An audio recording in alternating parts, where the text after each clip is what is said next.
27 years of human service in a tobacco sector. Today, the CTRI is becoming officially another name is the NIRCA, National Institute for Research and Commercial Agriculture.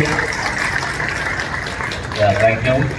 So at the outset, I'm really happy, extremely happy to invite my guru who taught me basics in molecular biology in Kusai Institute, and also Honorable Deputy of ICA, maybe around 10 minutes to tell about that. Next slide, please. Yeah, the journey started in 1936 with the Imperial Agriculture Research Institute, established a secret research institution at Guntur 1936, and then ICTC, Indian Central Tobacco Company, established in 1945 before the independence. And ICTC established CTRI at 1947, and we came into the fold of ICR in 1965. And 1970, we have an ACRI, All India Coordinator Program on Tobacco at Anand, Gujarat.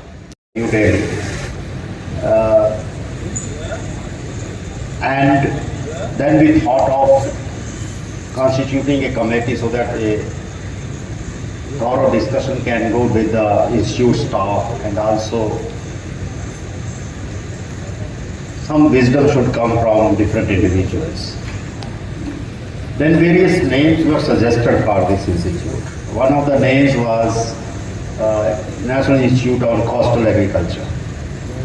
We rejected that. We said no, we cannot include it. Then there was another name which was suggested, that Indian Institute of Research on Commercial Agriculture. But its abbreviated form was not easy to speak. Some IRCA, it makes IRCA. So we again rejected that. And there was another name, that Institute of Secondary Agriculture. But secondary agriculture, then we thought that then tobacco will be ignored by most of the scientists, and we had to continue with tobacco because it's the mainstay of this particular institute. And not only the expertise for tobacco research and development exists here, but also it is serving the cause of the farming community of this particular area. And for making institute on secondary agriculture, we need almost all chemists, organic chemists, biochemists, and like that. So that type of expertise were not available at this institute. Then finally we zeroed down to this name, NIRCA, National Institute for Research on Commercial Agriculture. Now the next question was, how will you address the word of commercial agriculture? It's a very, very broad. I would like to extend my heartiest congratulations to Dr. Sheshu Madhav and his team for the auspicious occasion of changing the name of CTRI into NIRCA. It's really a matter of great pleasure and satisfaction for me to represent Indian Council of Agriculture Research, New Delhi, and participate in this function, which is organized by this institute on the day of formation of NIRCA. Dr. Sheshu Madhav has made excellent presentation and also showed beautifully how CTRI was established and now it is changed to NIRCA. Even our former head of the divisions told that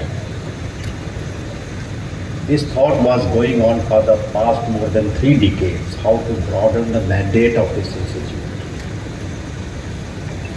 And frankly speaking, at council level, when we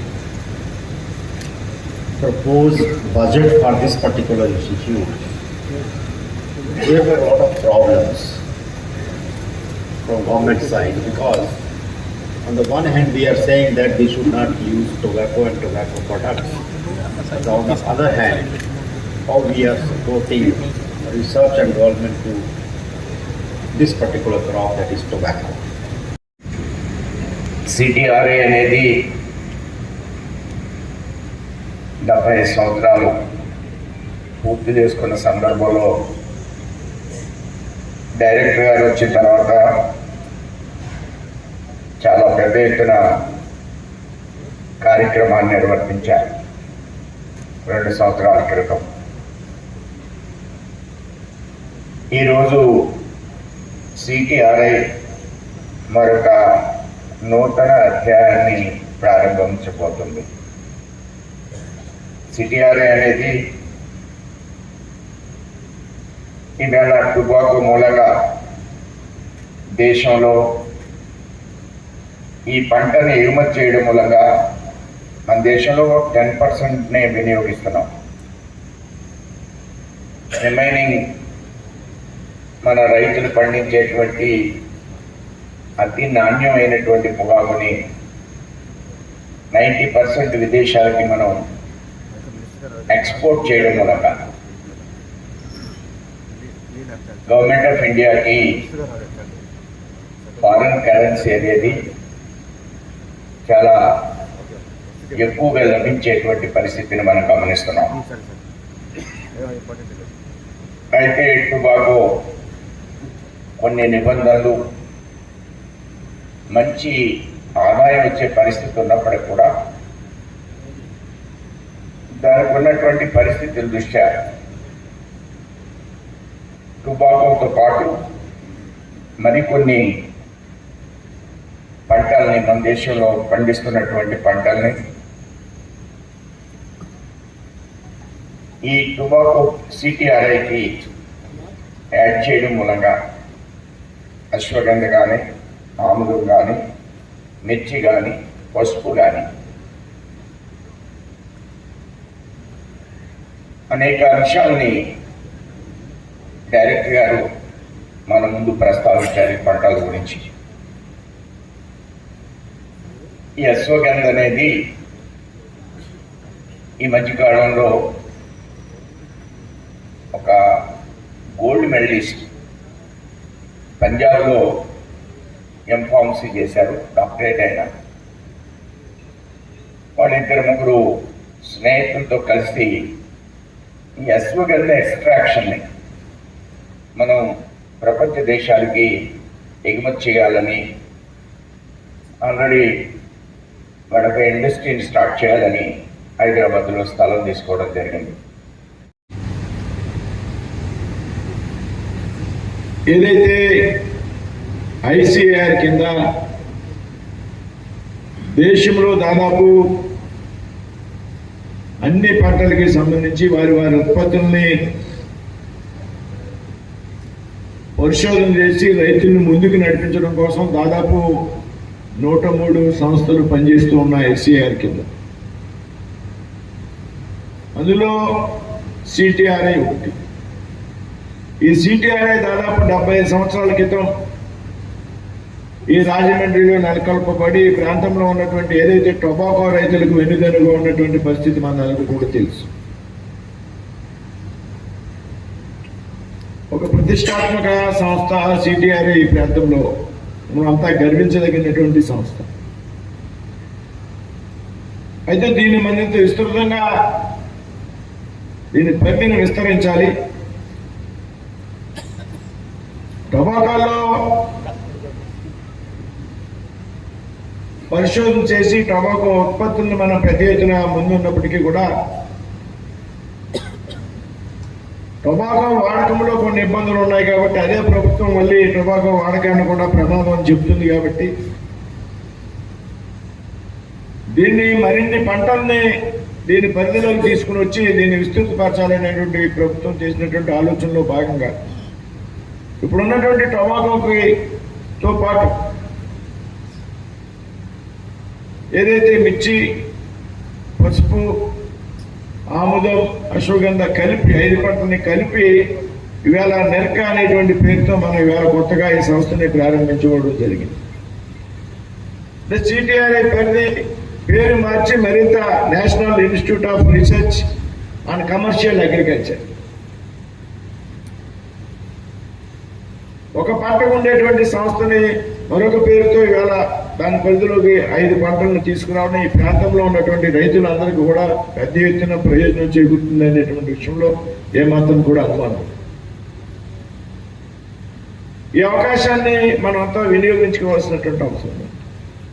నాకు శేషమాధవ్ గారు మొన్న ఎయిర్పోర్ట్లో కలిసినప్పుడు చాలా విషయాలు చెప్పారు దీనికి సంబంధించి యాక్టివిటీ మీద. నాకు పెద్దగా దీని మీద ఆయన మాట్లాడే వరకు నాకు కూడా పెద్దగా అవగాహన లేదు. ఈ విధంగా మీ అందరికీ ధన్యవాదాలు తెలియజేస్తూ ప్రధానమంత్రిగా నరేంద్ర మోడీ గారి బాధ్యతలు స్వీకరించాక ఎన్డీఏ ప్రభుత్వం అధికారంలోకి వచ్చాక ప్రభుత్వం యొక్క ఆలోచన రైతుల యొక్క ఆదాయం ఏదైతే ఉందో దాన్ని పెంచాలి, దాన్ని రెట్టింపు చేయాలనేటువంటి ఆలోచనతో భారత ప్రభుత్వం తీవ్రంగా చర్యలు తీసుకున్నటువంటి విషయం మనందరికీ కూడా తెలుసు. రైతుల యొక్క ఆదాయాన్ని రెట్టింపు చేయాలి.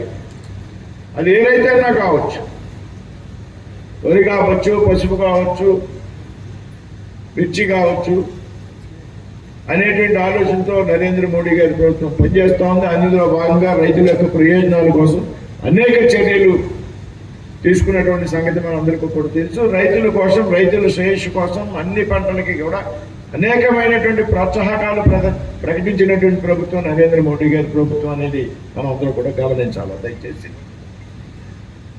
ఏదైతే ముఖ్యంగా పంటలకు వాల్యూ ఎడిషన్ అంటే దీన్ని ఏదైతే మనకు వచ్చినటువంటి ప్రొడక్టివిటీ ఉన్నదో భారతదేశంలో దాదాపు